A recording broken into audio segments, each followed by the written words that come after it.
আসছে রাজ্যের ঐতিহ্যবাহী সর্ববৃহৎ খার্চি উৎসব।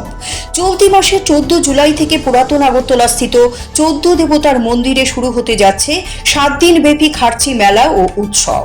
মেলাকে সামনে রেখে ইতিমধ্যেই মন্দির প্রাঙ্গণ সাজিয়ে তোলা হচ্ছে। কাজ করছেন শিল্পী ও শ্রমিকেরা।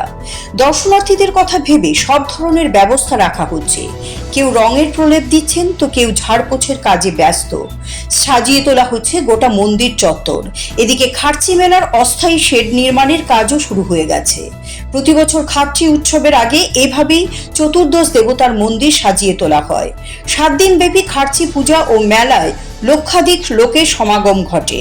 সোমবার দেখা যায় মন্দির চত্বরে প্রস্তুতিমূলক কাজের তদারকি করছেন পুরাতন আগরতলা ব্লকের চেয়ারম্যান বিশ্বজিৎ শীল।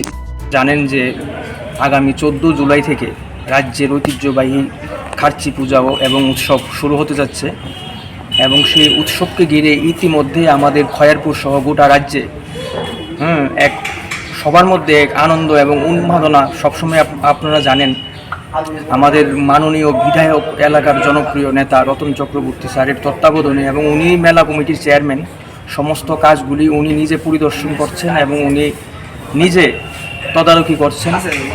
ওনার নেতৃত্বে খয়ারপুর আগামী দিনে এক খয়ারপুর শ্রেষ্ঠ খয়ারপুর যে উনি ডাক দিয়েছেন সেটা আমরা দেখতে পাচ্ছি ইতিমধ্যে একটু একটু করে রূপান্তরিত হচ্ছে।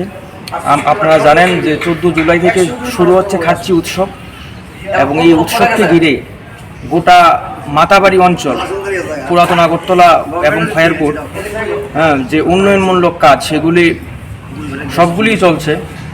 এখানে দেখতে পাচ্ছেন আমরা বিগত 15-16 দিন যাবৎ রঙের কাজ চলছে সমস্ত মন্দির, পুকুর, ঘাটলা সব সহকারে। CRI TV, channel for news and entertainment.